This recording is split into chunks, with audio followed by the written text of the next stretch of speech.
Thank you for those kind comments, Sam. We have been working a long time on a lot of things here. Also, would like to acknowledge 4 senior members of the legislature with us once again, pointing out in the Show Me State, when it comes to creating jobs, we work across the party line. We work together. The two things that we share as value in Missourians are being fiscally disciplined with the dollars we have and making sure that we have united efforts to create jobs. And these 4 fine members that are with us today are a testament to that. Always glad to be traveling with a member of my cabinet, the Chief Job Creator of the state of Missouri, my cabinet official, the Department of Economic Development Director, David Kerr. We appreciate your tremendous leadership, David, and expect to be a lot more places like this over the coming weeks and months. You know, as many of you know, I was here just a couple of weeks ago. I've been here many times, but just a couple of weeks ago to lay out my vision for our Made in Missouri Jobs package. It's a pleasure to be back here this afternoon to talk about specific new jobs and a significant new investment in our local economy. From the first day of my administration as governor, we've had a clear focus that has not changed: fight for every single job, every single day to move our economy forward. But also at the same time, we're doing that to try to focus on high-tech science and technical things, businesses that are going to really sell our products worldwide and help us create a future of employment that continues to grow in the region. We're working every day to help Missouri businesses grow and create jobs, and that includes our largest employer all the way down to the small mom-and-pop shops on Main Street. It means we want to help our existing businesses grow and bring new companies to the Show Me State. Glad we were able to compete aggressively here. You will not, in any way, shape, or form, in my view, and I know I am partial, ever regret choosing Missouri over Virginia. I mean, their peanuts are okay. Other than that, I think you'll find that folks of the heartland here get up early, stay late, work hard, are creative in their work, and that a workforce is second to none in this great country. Now, to help Missouri grow, we've taken several strong steps in the last couple of years, including passing a comprehensive bipartisan jobs bill, investing in education programs like Training for Tomorrow and Caring for Missourians. I want to once again thank the Danforth Center here for working so closely with the community colleges of this region to make sure that displaced workers moving across to jobs right here in these labs are trained and retrained in that program. And I appreciate the leadership that this outstanding organization has in understanding that jobs in the tech center are of all shapes and sizes, and making sure that we retrain the workforce here in this region is extremely important. And this Donald Danforth Plant Center, as well as the bridge, have been tremendous help. We're also in the process of investing about $27 million in small and medium-sized businesses through our new state credit initiative. What we've been trying to do, though, we have Jason Hall here, we have the folks in the partnership, Joe Bannister from MTC. Our Missouri Technology Corporation is a place in which we are working hard to bring companies like Symico right here. And when you look at this, I mean, you have folks from the country of India, folks from Oregon meeting here to build a strong future, not only to have jobs here and an economy here and hopefully make some profits, but equally, if not more importantly than that, feed the world in a much more efficient, safe, and competitive way. The real vision here of making sure that we have a world in which people are peaceful because they're fed and they're nourished. Now, as I said before, we think that economic development, a significant piece of economic development, is making sure you have fiscal discipline. It's really, really important to balance your budget, hold the line on taxes, and make sure that the business environment of your state is also one in which people want to come, because they know if you hold the line on taxes, if you work to make sure that you're providing assistance for education, if you work with your job training dollars, and you're competitive in your economic packages, you're going to continue to see days like today. We saw in 2010 a net add jobs after 2 years of lost jobs. We've also seen a trend that continues to grow. That's in the area of export, and that's why it's great to see this international effort right here. Last year, as most of you know, our exports into the state of Missouri were up 35% year over year, up 18% quarter one, and our unemployment rate has fallen to a 2-year low of 8.8%. So it's clear we're beginning to make that big turn, and it's going to be built on the backs of organizations just like this one. We still have a long road ahead, obviously, on this economy, but because of our hard work and fiscal discipline, we're moving in the right direction. So, real quickly, I'm here today to mark another important step forward, the opening of Simico's American base of operations with the creation, their goal is to create 80 new quality jobs over the next 5 years. Mr. Dooley will lead the applause for 80 new jobs in this county.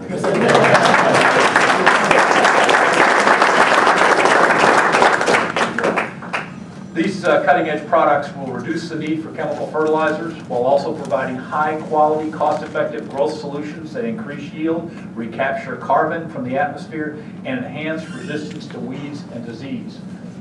All explained with a minimum number of syllables compared to I understand, I think, what you're doing. So I'm just trying to put it in words that I can actually understand. But the company will locate in a custom-designed facility with special grow chambers right on the top floor of Building 1 right here at Bridge Park.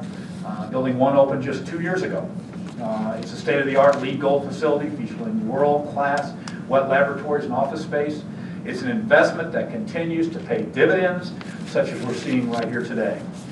And I'm pleased that my administration helped make this project possible by providing a competitive package of strategic economic incentives. Once again, we have fiscal discipline, not so we can just hold dollars back, but so that we have the resources to invest in the deals that will move our economy forward. It's hand in glove. It's not one or the other, it's both of them together.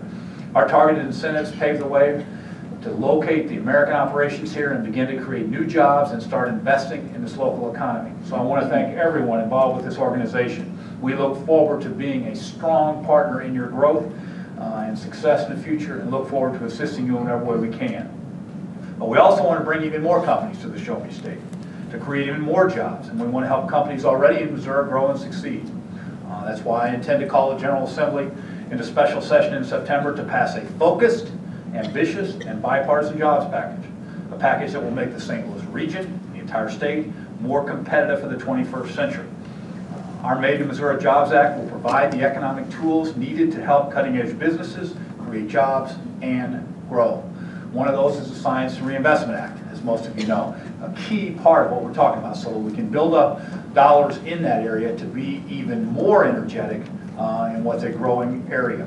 This package we're going to put forward in September will sharpen existing economic tools, create additional tools to help us grow, and ensure that our fiscal discipline remains in place. Bottom line, we're going to sharpen our tools, we're going to pay for them. And so that we can continue the fiscal discipline matched with the sharper economic tools and focused on the technology sector that we're confident is going to continue to grow to make sure that our economy continues on the important tick to the positive. Together with proud Missouri employers, we will continue to create jobs, put Missourians back to work, and grow our economy. That's been my priority from day one, and it will continue to be my priority each and every day moving forward. Before we take questions, I want to remind the media, I like that sentence, that right after we're done, then we're going to tour the space in which the lab's going to be in. We'll give them a brief tour of the lab facilities upstairs. You'll have the opportunity to be there for their tour, but as far as questions, it'd be best if we took them here. Last piece, and then I'll be glad to take questions. Anyone will, if you have any specific questions. Economic development with technology, as Sam said, is not easy work. It requires a multi-front effort. It requires the Danforth Plant Center reaching out in its international work. It requires us to have the economic incentives. It requires places for people from Oregon and India to meet and come together. But when those things match up and the synergy turns to energy, specific energy right here, it has a chance to accelerate. And we are convinced beyond imagination that this announcement today is going to stand as another example of how we can continue to accelerate this economy in this sector right here for years to come. With that, we'll be glad to take any questions the press may have. Governor Nixon.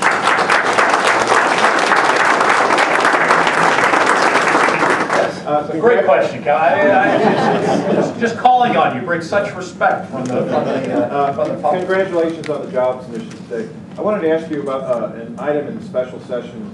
St. Louis Mayor Slay was telling KMOX this morning that he's very hopeful that the local control bill will be included along with the jobs package. And I'm a little vague on your position. Do you still stand behind the St. Louis Police local control bill in the special session? Well, as I said all along about the special session, the focus of this special session is going to be on creating jobs and making sure that we're paying for it. That's been the majority of the time that we have spent. We can put that piece together, and we get that done in a way in which we can very efficiently and effectively use the taxpayers' dollars when you have a special session by not staying up there for a whole long time. Then we can add things to it. The other thing that's going to have to be part of it is the movement of the presidential primary. I do think and I think we're getting, I think those agreements are moving forward.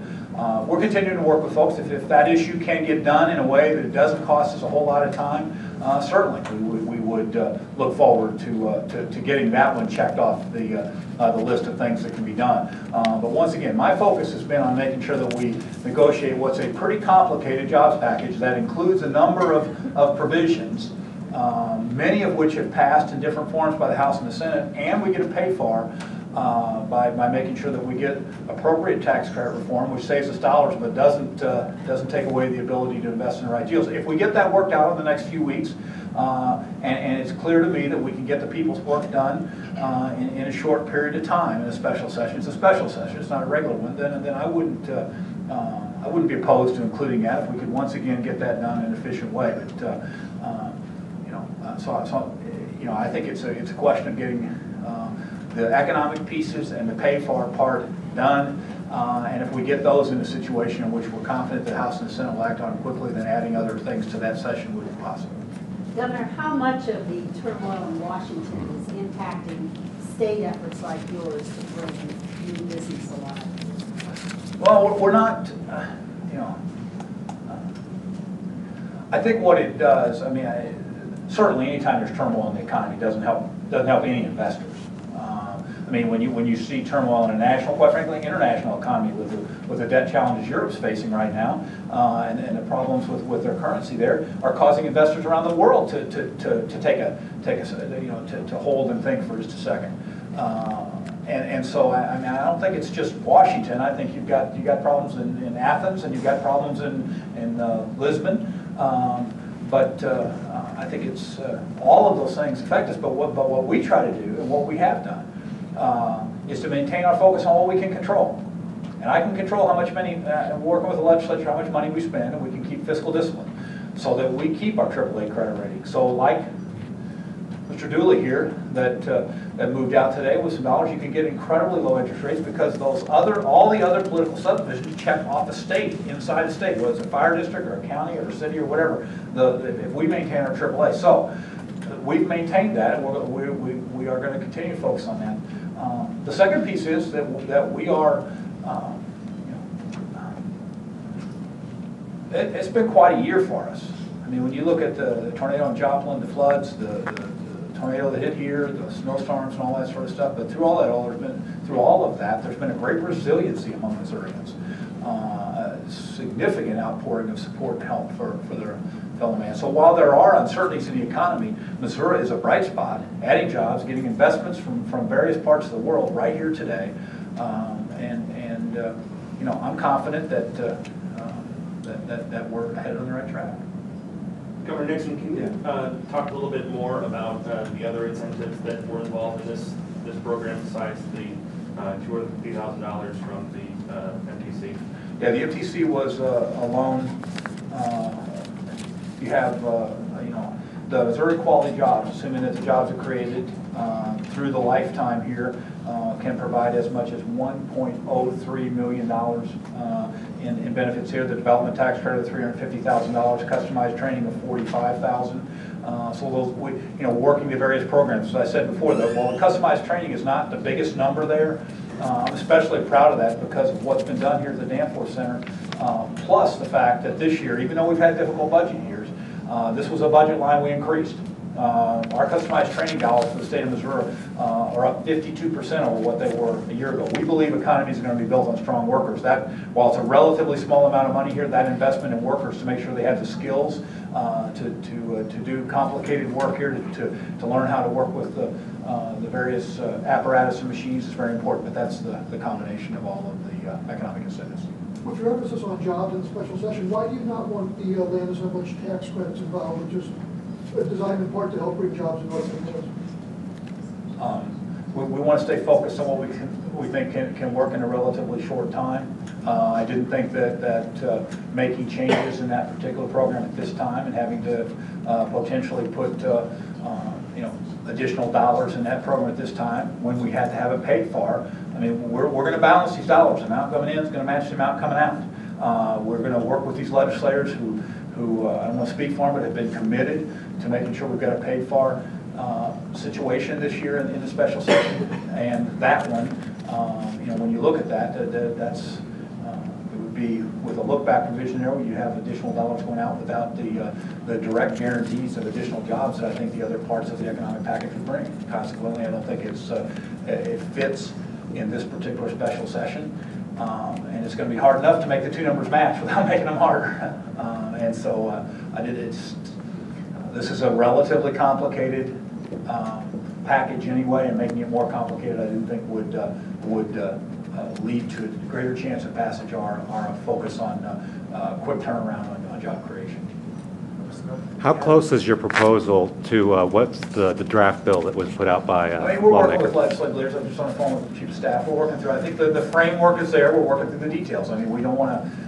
Obviously, it's a number of hundreds of pages long. It requires specific language, and I'd like to get that sort of stuff as worked out as we possibly can. But the framework of focusing on foreign trade for this region, making sure that we get the Science and Reinvestment Act passed in a strong way, making sure that we get the changes necessary for our Compete Missouri that are the part of our strategic plan that was supported by all economic development organizations around the state, coupled with meaningful but affordable tax credit reform. That's the package. We're working on details as we speak, working with members of the legislature to iron out those details. Hopefully in the next few weeks we'll have those worked out. It's been it's fostered a good bipartisan discussion, an open, thoughtful way. But when you're drafting hundreds of pages of laws that will be in effect that touch potentially hundreds of millions of dollars of economic incentives as well as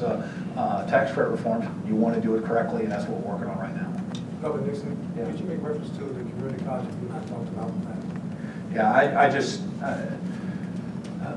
County Executive Dooley and I have been just worked so hard for so many years, and to see the fruition of that work in our community college system here, especially in St. Louis County. I mean, where the direct tie between this center and, quite frankly, many other organizations around the state. We can just tell story after story. Charlie and I we can bore you. I mean, I remember walking through one of the community colleges and seeing a 40-year-old fellow that had been a cook, a chef at a restaurant locally, and had a family and didn't want to work the night hours, and so was going to school during the day at the community college.